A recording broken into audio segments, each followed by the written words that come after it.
reflecting his strong academic foundation and commitment to this field. Dr. S.K. Das' research primarily focused on linear models and the importance of model parameters in phenomic and genomic selection. He is actively engaged in several ongoing projects funded by ICAR, AICRP, and National Livestock Mission, Government of India. His work aims to enhance livestock and poultry productivity while ensuring reduction in manpower requirement and data recording. Dr. Das also has international exposure with a faculty international training on genomic selection from Catholic University, Belgium. A recipient of multiple accolades, he has received numerous awards for a scientific presentation at national and international conferences.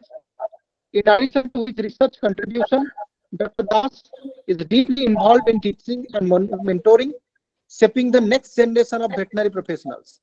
He has authored over 64 research publications in reputed national and international journals, underlying his active role in advancing knowledge in the field of animal genetics and breeding. So it's our privilege to have you in this session, sir. Please. Thank you, Dr. Parag. Thank you to NADCL and OUAT for giving me this opportunity in this online training program. I hope my screen is visible and voice is clear. Yes, sir. Yes, sir. Fine. Perfectly. Thank you so much. Thank you so much. So the topic of today's lecture is genetic improvement of native poultry birds for improving farmers' income. So as we are knowing that broadly, the poultry is divided into 4 classes: the American, Asiatic, English, and Mediterranean, of which the Rhode Island Red, which is quite common in our country, Plymouth Rock, New Hampshire, and Wyandotte, they belong to the American class. Then Brahma, Cochin, Langshan, Asiatic, and English is the Australope, Cornish, Sussex, Orpington, Dorking, and the Mediterranean class consists of the White Leghorn, again a common breed in our country in the layer variety, Minorca, Andalusian, and Ancona. So the indigenous breeds, as we know, the National Bureau of Animal Genetic Resource at the Karnal is responsible for the breed registration. So there are a total of 20 registered chicken breeds in the country. And coming to our topic of interest, how to bring about genetic improvement in a particular poultry breed or strain, that I will be delivering to you today. So basically we have to target the economic traits because we are always doing the farming for improving our income. So but then we have to decide which is our traits for which we have to select our birds, so that because when we select the birds, we bring about genetic improvement, and we bring about genetic improvement, there is improvement in the performance and improvement in farm income. So as you can see, the traits of economic importance, they affect the income and cost of production. So breeders must choose the variety of economically important traits and decide whether they increase the performance by a small amount in several traits, or by an improvement of a large amount in fewer traits. So we have to decide in our selection program that whether we have to take only one trait at a time. For example, I can take and select the birds to produce the next generation by only taking the 5-week body weight, or I can prepare a selection index as I have shown here, so in which we can take around 4 different traits, and we have to assign some weightage to each trait, and then we can get an index or score for each bird depending on its performance with respect to each of the variable considered in our index. So based on that index score, we can rank our birds, both males and females, and we can go for the selection for our breeding program. Or we can, but the thing is, if we go for selection of a single trait, then we will get a response with respect to that only. But if we are increasing the number of traits, then definitely the proportion of response with respect to the increased number of traits will be divided. So then, which are the traits to target? Quality traits, because these are of less economic importance. They have a wide range of quality scores. Quality traits we can think of as how the animal's aesthetics, the looks. Earlier they used to breed the animals and the poultry birds, all the breeds have been developed based on their phenotypic, the way they used to look.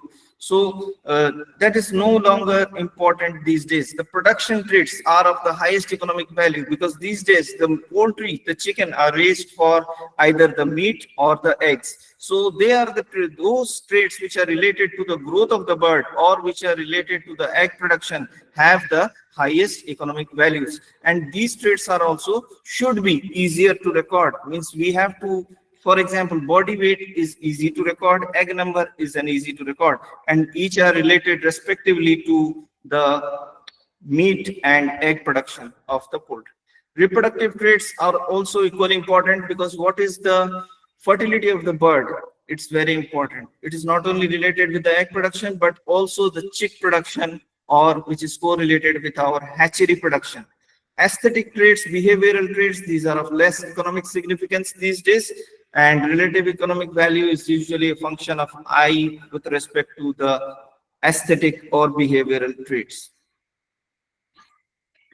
So what genetic aspect we mostly use in poultry? We use the concept of combining ability. What is combining ability? It is the way the two breeds combine or mix well to produce the next generation. That means if you cross a white leghorn, for example, with some indigenous breed such as the Hunsley chicken, so you have two breeds now, you cross them, and if they are nicking well, if they are combining well, then definitely that progeny, that F1 produced from that cross, will perform well in the local conditions. So combining ability is again of two types. That is general combining ability, which is mostly dependent on the additive gene action, and the specific combining ability that is dependent on the non-additive gene action. So earlier, the breeders, they developed this recurrent selection and recurrent reciprocal selection in poultry for bringing about genetic improvement. So what is recurrent selection? In recurrent selection, it was proposed by Jerkins in 1940 in plant breeding, and Hull, he modified it and introduced it in the poultry breeding, and in 1945. It utilizes the SCA of the cross and GCA of only one parent line.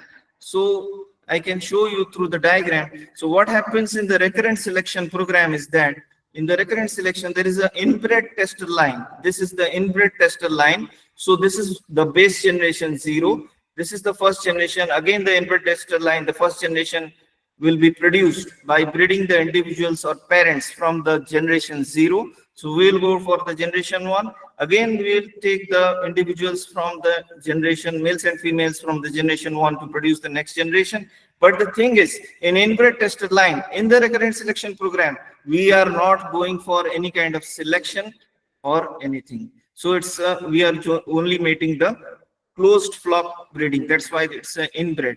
But if we are seeing the other side here, the recurrent selection program, this is only one line is selected. This is the population, suppose A. So we will select the individuals, the parents in each generation based on the test cross progeny performance. Meaning you take the male from this population, cross with the female of the inbred test line, produce the test cross progeny. Based on its performance, you will select the individual in the population A. Whereas the recurrent selection, recurrent reciprocal selection, RRS program, if you see, it will, here we do the selection in both the populations. We don't just select in one population as in case of RS. We are doing the selection in both the populations or both the lines.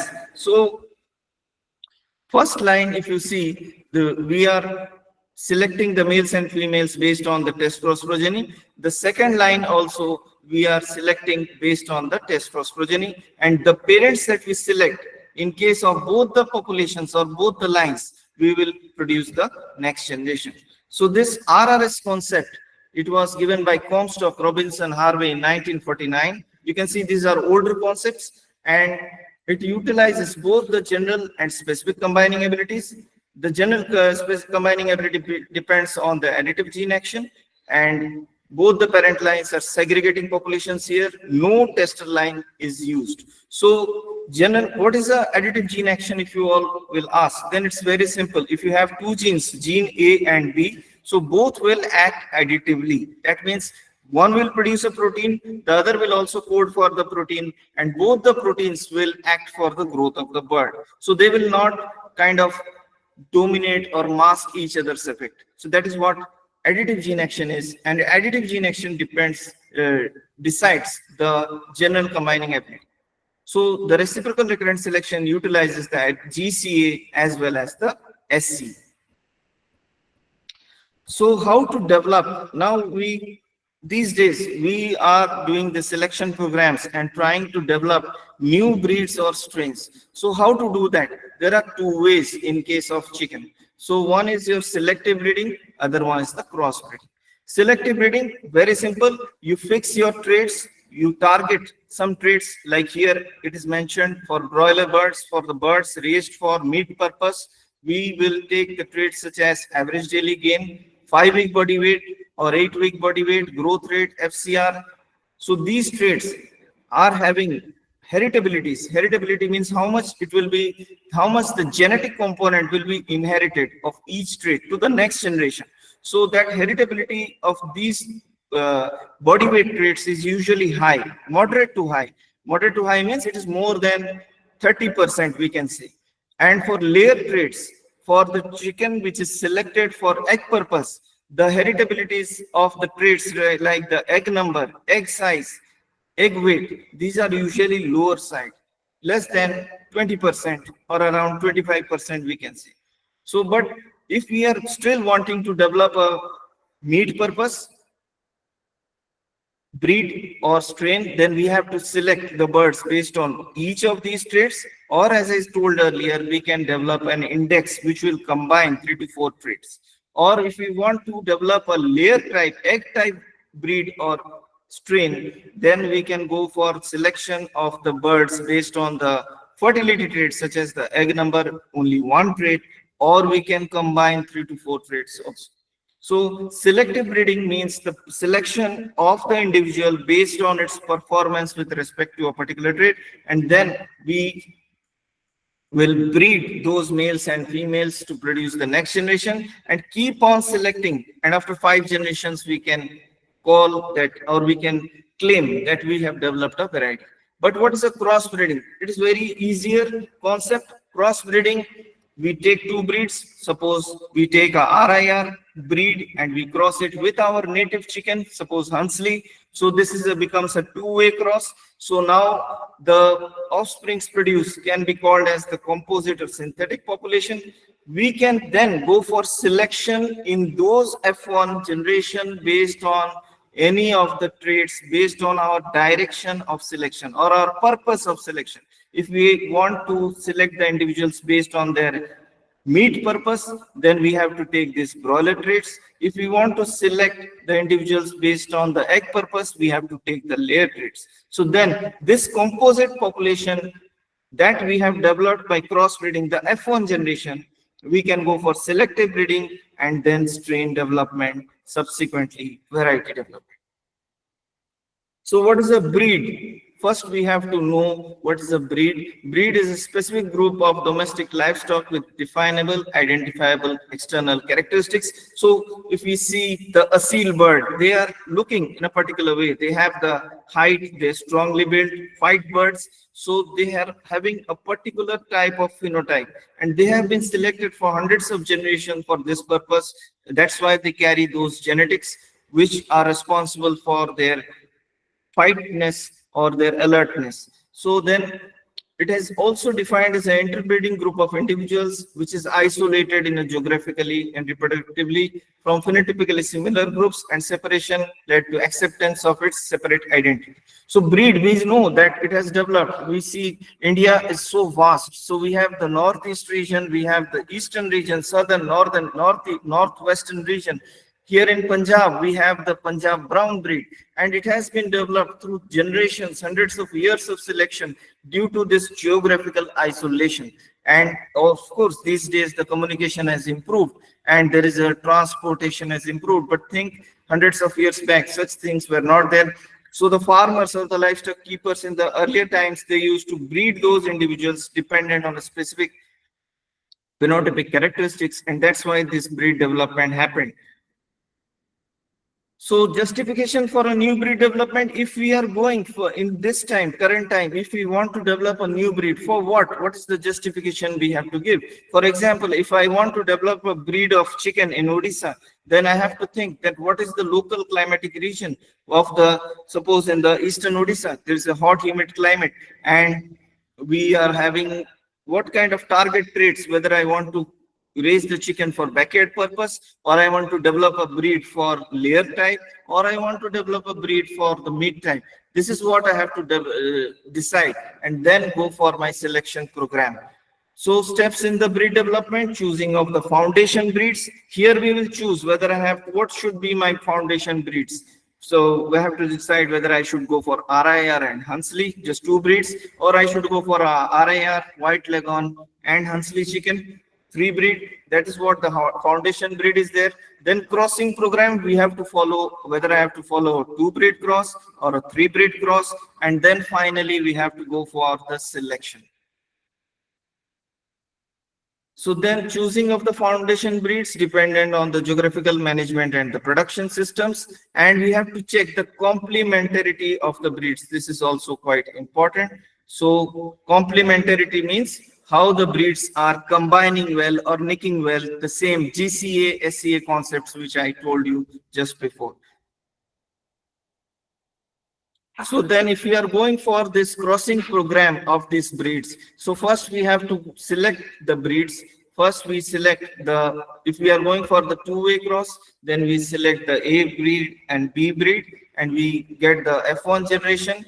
And then we will go for this third breed, that is breed C. So we will take, because this is the ABC breeding program, which is three breed crossing. So we will first take the two breeds. So this will have, the F1 will have 50% inheritance from each of the breed, and then we'll cross with the C breed. So in here you can see the ABC which is produced.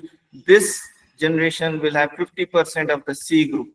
So once we have developed this synthetic population, then we can go for the inter-C mating, and we can go for selection again with respect to our target traits, whether body weight or egg type traits, for 5 generations at least. And then after 5 generations, so you can think in poultry, every generation is just 1 year.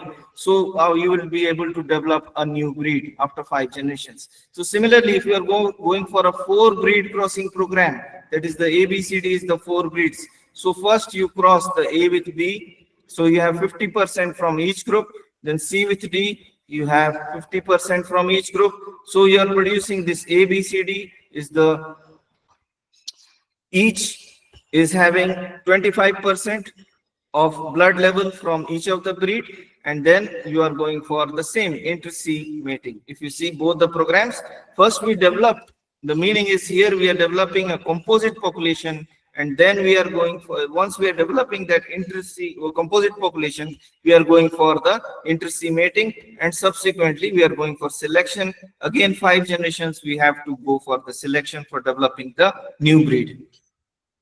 So what are the problems and obstacles? I told you, you have to go for 5 generations. You are taking here 4 breeds. So definitely this needs a lot of investment, capital, manpower, poultry shed, poultry farm, breeder farm, that level we have to think. So it needs the time and capital. It needs change in production environment and market demand. What does this point mean? We have to forecast before breed development or variety development. We have to think, what is my target population? If I am developing a new breed or variety or a strain for backyard poultry farming, so today it is relevant. Maybe after 5 years, nobody is interested for backyard poultry farming. So we have to be conscious about this point. So then we have to decide our investment. Some breeds, for example, this is with respect to cattle. I won't cite here because it is in the poultry we are discussing. So then coming to the selection. So what are the types of lines we have to go for?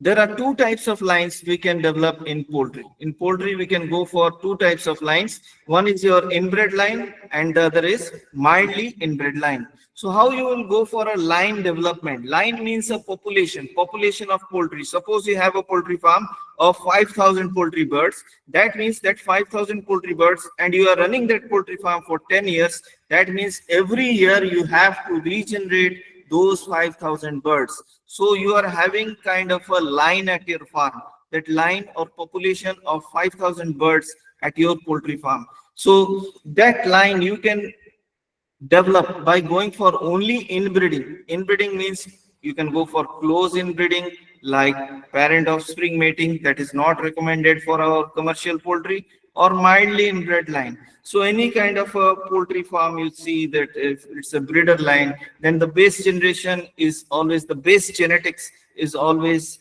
going to be there. And from that base genetics, generation 0, we are going to generation 10 to 15 to 20, or we are maintaining that line for 50 generations, then the base genetics is always the same. So that's why there is some kind of relationship in the population, because it will lead to, that will lead to mild inbreeding. So that's why we usually have in poultry mildly inbred lines, parent lines I'm talking about. So if you see how to go for the line development, so this is an example. This slide summarizes everything. So if you have A line is for 5-week body weight, B line I'm developing for meat tenderness, C line I'm developing for lean meat, and D line I'm developing for meat cuts. So A line, every generation you see here 500 birds we have to maintain in our farm. So every generation we are keeping the 500 birds, and every generation we have to select, in all the lines we have to select the top 40. We have to take the 10 males and 30 females. From the 500 birds I am selecting 40 top individuals from my population. So which are, and that 40 individuals, I am taking 10 males and 30 females in 1:3 ratio. So the next generation will be regenerated by breeding these top 40 individuals. Again, the second generation, we will go for the third generation by breeding the top 40 individuals. So we will do that in every line, A, B, C, D. But you see, the target rate in each line is different. The first line, it is the 5-week body weight. That means we will select our males and females every generation based on their top performance in 5-week body weight. The second line is for meat tenderness. We will select only the individuals, that is the top 40 individuals based on their performance in meat tenderness.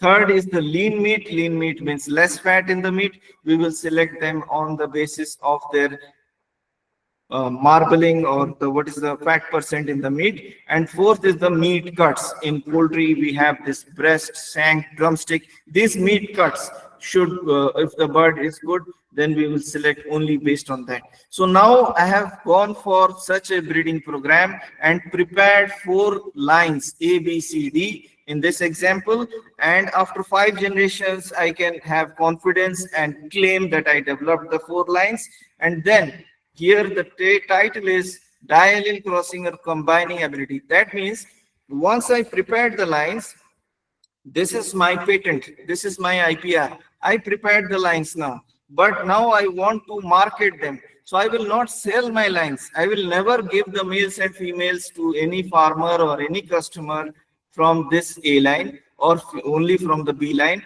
What I will do, I will go for the crossing program. I will first check what is the variety. I will go for a crossing program and develop a variety. So here I will develop a variety by following crossing A with B and develop the ABC. And similarly A, B, C, D I can develop, and this is one variety and this is one variety. So the ABC variety, we are expecting it to be good with respect to 5-week body weight, meat tenderness, and lean meat. In the ABCD variety, we are also expecting that to be good with respect to meat cuts. But how to know whether ABC is good or ABCD is good?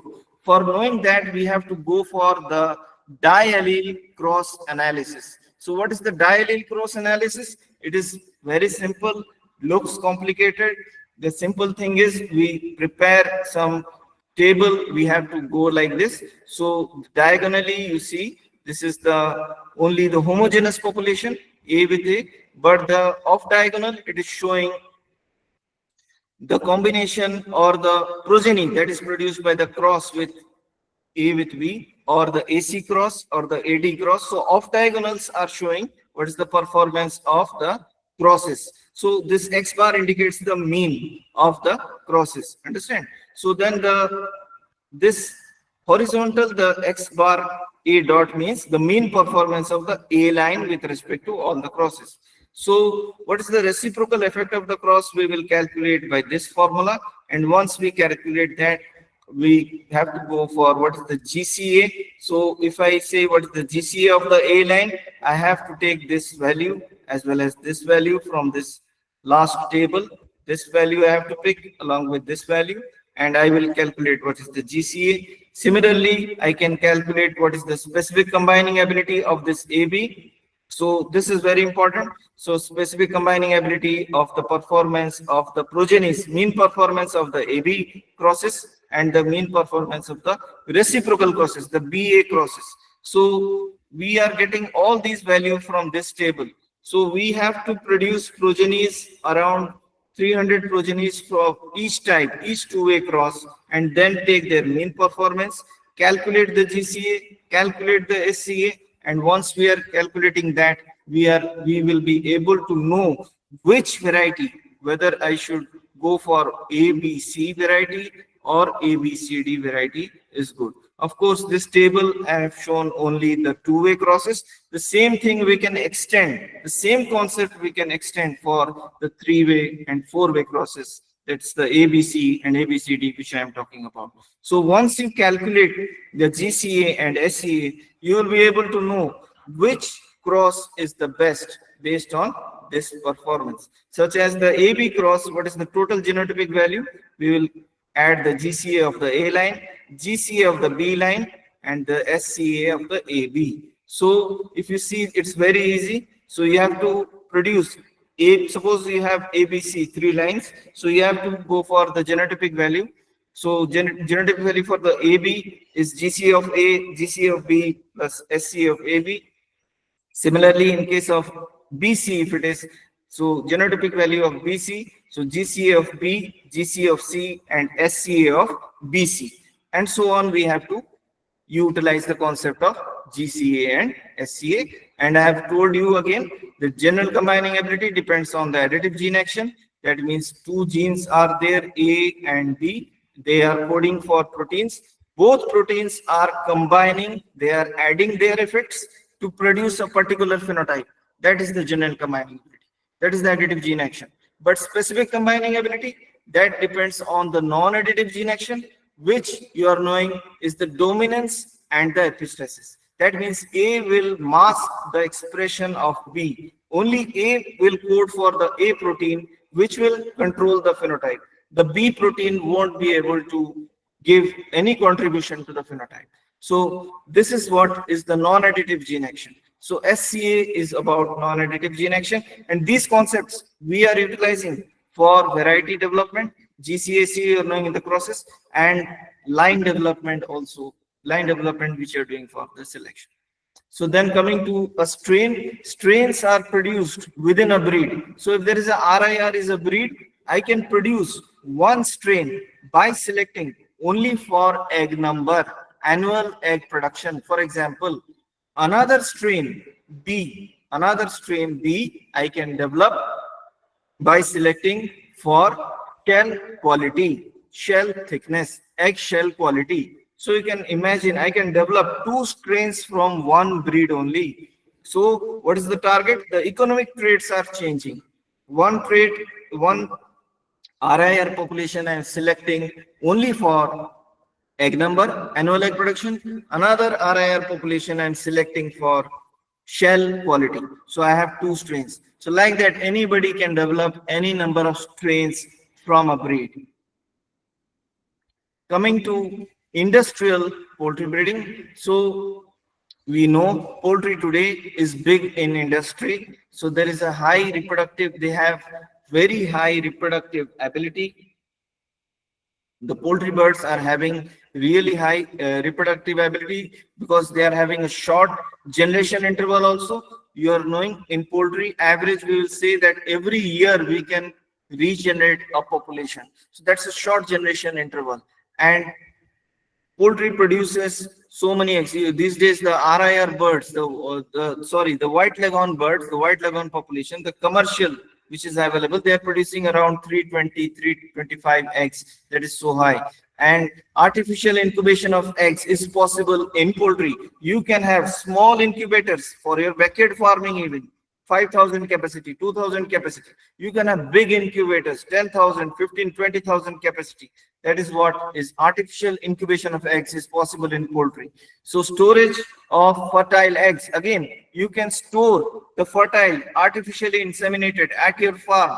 You can store them in at 10 degrees centigrade temperatures. So you can store the poultry eggs also for a longer shelf life. So that these factors are really helping for bringing about fast genetic change in the poultry. Sexing of chicks at hatching, we know if we have a breeding farm, if you are maintaining a breeder line, breeding farm you are having, you need less number of males, more females. So you can do the vent sexing at your hatchery and you can take lesser number of males. So that also contributes in a big way for the industrial poultry breeding. Stimulation of egg laying and control of sexual maturity by artificial lighting.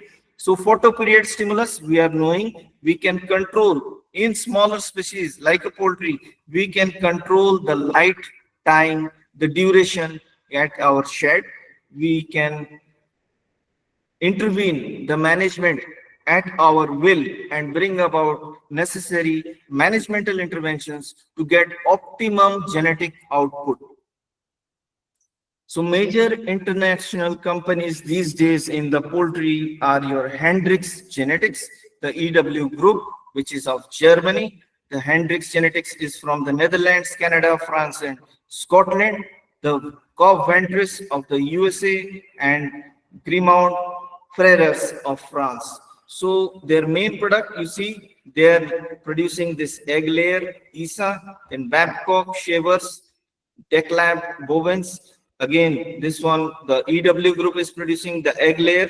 So they have developed these varieties or strains by selecting for egg laying traits. So that's the concept.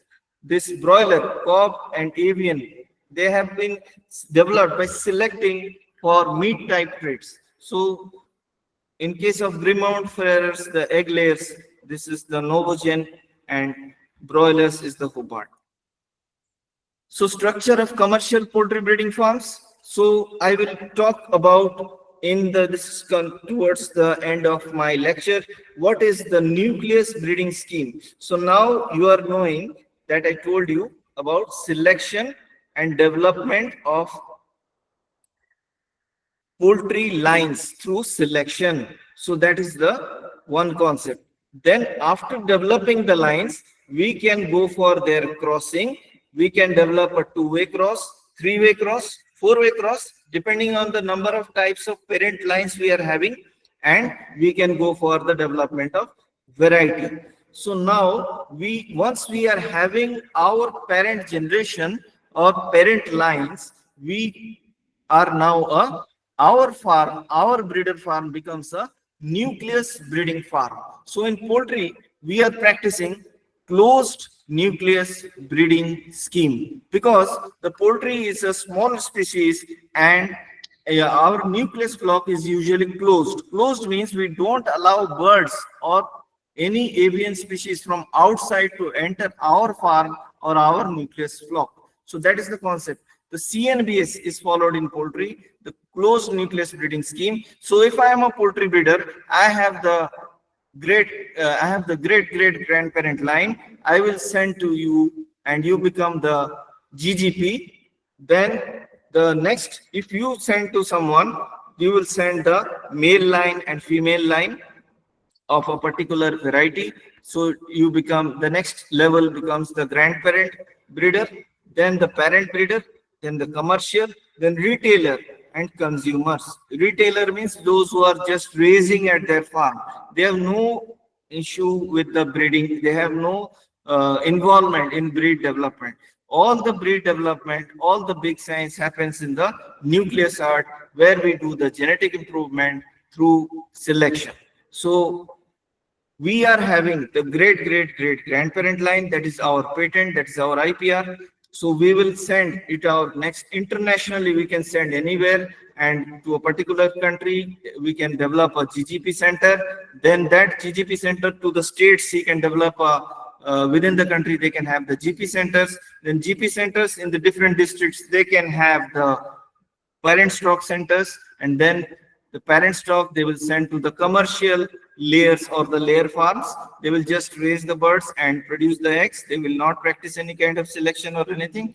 Then the consumers, that's the nucleus breeding scheme. So this is a pyramidal structure. This way it works. Poultry breeding programs in India, coming to what are the government-led programs that is there. So India is home to the red jungle fowl, the ancestor of the recent elite poultry birds. The red jungle fowl is the base ancestor population from which the modern Indian breeds have been developed. Several AICRPs are running in the country, involving 13 layer strains, 8 broiler strains. We at the Gadwasu, Ludhiana, I was in charge of that project for around 8 years, and we were having our broiler strains. We have 2 parent strains, parent lines, that is the PB1, PB2, and we cross them to produce the IBL80, which is the commercial variety. So we don't sell the PB1 and PB2 to the farmer. We only sell their cross, IBL80, that is named from our hatchery, to the farmers. So AICRP, that is under the AICRP. AICRP is led by the ICAR, Directorate Poultry Research, which is in Hyderabad. That is the nodal agency for leading all ACRIP programs in poultry in the country by central government. So what are the layer chicken varieties that have been developed? This is the HH260 that is developed at Karnataka Center. Then PH78, Mumbai, ILI80, Izzat Nagar. So many varieties are there. Satluj layer at PAU Gadwasu, it was developed. It was from the white leghorn. The base genetics is of white leghorn. And then the broiler chicken variety, the IBL80, which I was talking about, developed at the PAU Gadwasu. Then IBB83 is at the Bangalore Veterinary College. And then IBI 91 at Kari, Izzat Nagar. Indian companies in the poultry sector, we are knowing these are the leaders in the Indian market with respect to the commercial poultry. The Venkateshwara Hatchery, Skylark, Keg Farms, CSR, Ross, and the Pune Pearls. Venkateshwara Hatchery is the Venkies, everybody knows about that. Skylark is also a big player. Others are also there. So for this talk, I have referred this books and this resources. Thank you so much. I hope if it's open for discussion, any kind of questions, please. Thank you very much, sir. Particularly, I will say thanks a lot for this power-packed and energetic lecture. A kind of enthusiasm or delivery is truly rare to see. Anyway, right now I would request our participants to ask question to Dr. Das. If they have any queries regarding the presentation, they can clarify or they can ask.